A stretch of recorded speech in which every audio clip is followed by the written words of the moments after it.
ಬೆಂಗಳೂರಿನಲ್ಲಿ ಇಂದು ಕಾವೇರಿ ನೀರು ಪೂರೈಕೆಯಲ್ಲಿ ವ್ಯತ್ಯಯವಾಗಲಿದೆ. ಅರ್ಧ ಬೆಂಗಳೂರಿನಲ್ಲಿ ಕಾವೇರಿ ನೀರು ಸರಬರಾಜು ಬಂದಾಗುತ್ತೆ. ಮಧ್ಯಾಹ್ನ 2 ಗಂಟೆವರೆಗೆ ನಗರದ ವಿವಿಧ ಕಡೆಗಳಲ್ಲಿ ಕಾವೇರಿ ವಾಟರ್ ಬರೋದಿಲ್ಲ.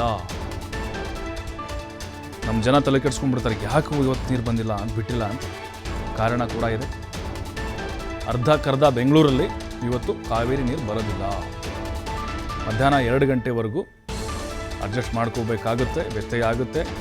ಜಲಮಂಡಳಿಯಿಂದ ತುರ್ತು ದುರಸ್ತಿ ಕಾಮಗಾರಿ ಆಗ್ತಾ ಇದೆ. ಎಮರ್ಜೆನ್ಸಿ ಕೆಲಸ ನಡೀತಾ ಇದೆ, ಹಾಗಾಗಿನೇ ಈಗ ಸ್ಟಾಪ್ ಮಾಡ್ತಾ ಇದ್ದಾರೆ. ಬೆಳಗ್ಗೆ 6 ಗಂಟೆಯಿಂದ ಮಧ್ಯಾಹ್ನ 2 ಗಂಟೆವರೆಗೂ ಕೂಡ ಕಾವೇರಿ ಬಂದಿರುತ್ತೆ. ಆಲ್ರೆಡಿ ಕೆಲವರಿಗೆ ಅನುಭವ ಆಗಿರುತ್ತೆ, ಆಲ್ರೆಡಿ ಈಗ ನೀರು ಬರ್ತಾ ಇಲ್ಲ. ಈಗ ಹಾಗಾದರೆ ಏನಾಗ್ತಾ ಇದೆ ಯೋಜನೆ? ಕಾವೇರಿ 2ನೇ ಹಂತ ಅಂದರೆ 4ನೇ ಹಂತ ಮತ್ತು 2ನೇ ಘಟ್ಟದ ಯೋಜನೆಯಲ್ಲಿ ಕಾಮಗಾರಿ ನಡೀತಾ ಇದೆ. ನೈಸ್ ಜಂಕ್ಷನ್ ಬಳಿ ಸ್ಕೌರ್ ವಾಲ್ ಸೋರಿಕೆಯಾಗಿದೆ, ತಡೆಗಟ್ಟುವಂಥ ಕಾಮಗಾರಿ ಆಗ್ತಾ ಇದೆ. ಎಲ್ಲೆಲ್ಲಿ ಹಾಗಾದರೆ ಬರೋದಿಲ್ಲ ನೀರು?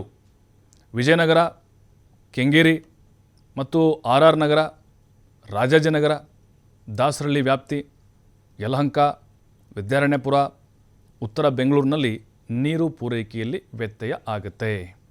ಬೆಂಗಳೂರು ಜನರು ಸಹಕಾರ ಕೊಡಬೇಕು ಅಂತ ಜಲಮಂಡಳಿ ಕೂಡ ಈಗ ಮನವಿಯನ್ನು ಮಾಡಿಕೊಂಡಿದೆ.